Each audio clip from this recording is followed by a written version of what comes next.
Voilà tout le monde, on se retrouve aujourd'hui pour une nouvelle vidéo sur Prank Kids, le deck mort qui est vraiment mort par contre, genre c'est compliqué de le jouer mais j'ai quand même essayé de faire un petit truc sympa. Bon j'enchaîne direct deux vidéos, alors si la voix elle tousse un peu je suis désolé. Mais là on va passer sur Prank Kids, j'ai tourné Magic Eye avant, bon c'est un autre sujet Magic Eye. Là on va se retrouver sur Prank Kids, alors en gros le problème avec Prank Kids c'est quoi le problème? Ben le deck est mort hein, parce qu'ils ont limité Miao Miao. Et globalement vous normez un Prank Kids, vous faites Miao Miao, il vous fait H gamma, globalement, c'est fini. Voilà, globalement, bah vous avez perdu, faut ranger le deck, à part si vous avez des cartes de tricheur là, genre ça dans le deck. Mais voilà, bon, on va essayer de... On va quand même essayer de faire vivre un peu le deck, quoi, comme on peut. Du coup, bah, les ratios normales, hein, 3 drop 6, 3 funk 6, 3 lamp 6, 2 rock 6, voilà, bon, il faut avoir une norme. Même j'hésite à mettre 3 rock 6 parce que il faut limite dégager le Veiler là qui traîne pour mettre un troisième Roxys. C'est pour essayer d'optimiser le plus possible pour la poly, plein de trucs. C'est juste que Roxys à 2, je trouve à chaque fois ça suffit parce que le problème avec lui, c'est que pour activer son effet, il faut que vous bannissez une carte, puis vous piochez. Mais le problème c'est que si vous avez que lui en main, vous faites comment? C'est chiant, des fois on n'a pas envie de bannir la carte et tout. Alors que globalement tu gagnes 1000, tu défausses t'envoies une carte depuis ton deck au cimetière et t'infliges 500. Bon, c'est pas très contraignant quoi.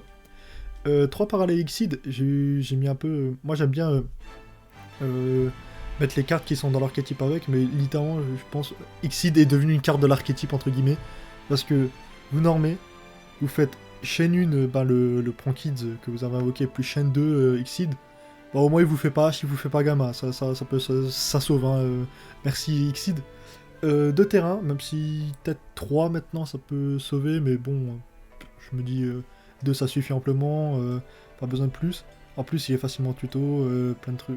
Il est facilement tutosable. Tutosable ça se dit pas mais bon. En gros il permet de tuto un monstre Prank Kids, vous faites gagner 500 au monstre fusion si je dis pas de conneries.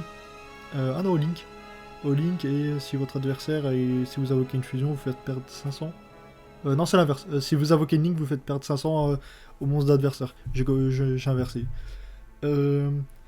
3 Prank Kids Pranks, peut-être en enlever une et mettre justement le troisième terrain, bah en gros moi je l'aime bien parce que ça permet de discard une carte et invoquer un token, ça peut toujours sauver, mais le meilleur effet c'est vous recyclez 3 Prank Kids dans votre cimetière et après vous piochez un.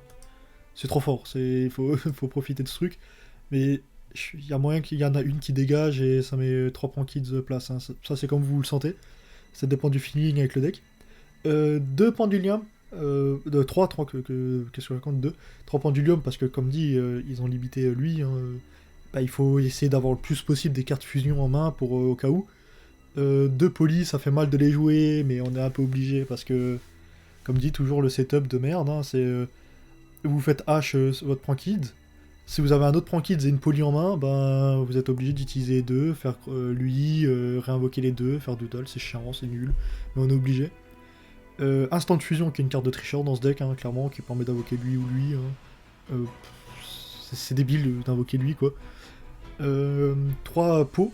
3 pots parce qu'on on peut se permettre de le jouer alors. Et essayer de chercher des options et tout, c'est toujours cool. Pot d'Estra on peut pas se le jouer. Pot de Prosperity on peut le jouer mais c'est chiant de défausser ça. En fait c'est moins cher de défausser son deck que l'Estra deck quoi dans ce deck. Voilà, je pense que c'est tout, là c'est à peu près le deck, et là c'est tous les free spots.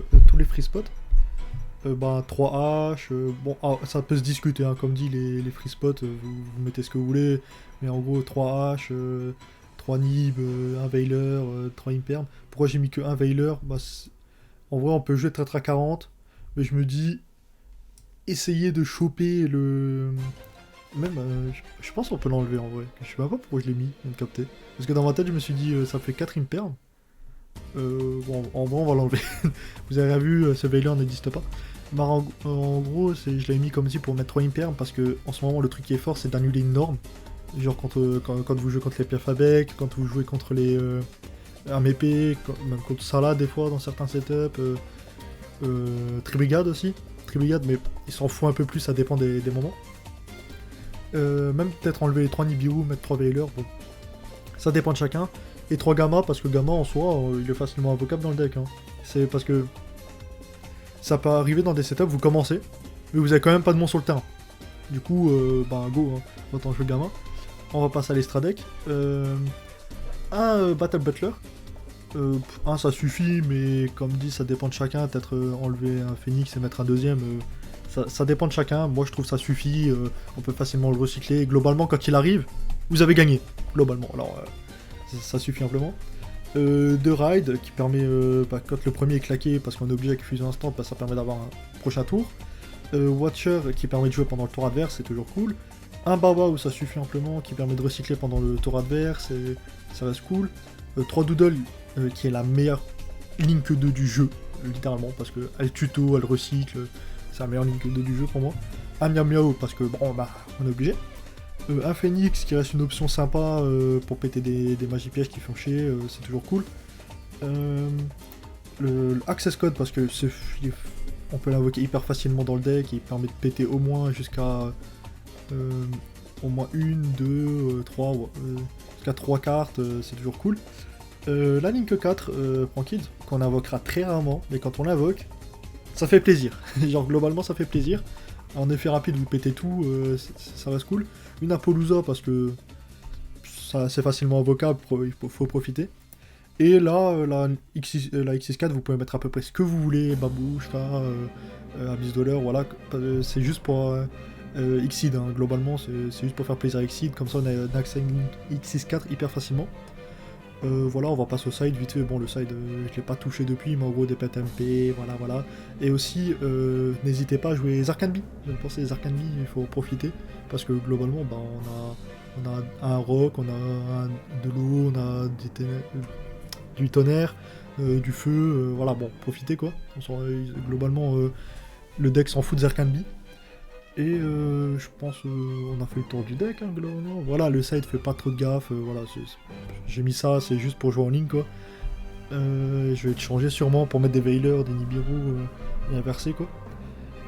Voilà, comme dit, le point faible du deck c'est que il se fait H sur ça, il bégaye, hein, il se fait H gamma sur la norme, c'est compliqué de jouer après si on n'a pas d'option, et du coup c'est pour ça on a oublié d'optimiser cette merde là. Alors qu'en vrai on aurait enlevé les 2 polis et j'aurais mis autre chose quoi. J'aurais peut-être dégagé un sap, les 2 polis et j'aurais mis encore 3 entraps. Mais comme dit, le problème c'est qu'avant les gens oublient que le deck était vraiment fort. On l'oublie, mais le deck était vraiment fort avant. Même toujours maintenant, globalement, la loupe elle passe, vous avez gagné. Genre c'est un deck et 2 cons. Genre, la loupe elle passe, vous avez gagné, vous mangez n'importe quelle entrap, vous faites plus rien. C'est pour comme dit, je me répète, mais il faut jouer ça, on est obligé de jouer ces... Là, elle est trop bien, il faut en profiter, mais c'est jouer ça là, c'est chiant. Et jouer poli, c'est chiant. Parce que ça n'apporte rien dans plein de setups. Mais bon, voilà, j'espère que la decklist vous a plu. Voilà, on essaye de faire vivre le deck comme on peut. Hein. C'est dommage d'en arriver là, mais c'est comme ça. J'espère que la vidéo vous a plu. Voilà, laissez un pouce bleu si ça vous a plu, laissez un pouce rouge si ça vous a pas plu. Si vous n'êtes pas content de la decklist, bah, changez-la, tout simplement. Et si vous en foutez, laissez rien. Je vous dis tchuss à une prochaine vidéo. Ciao.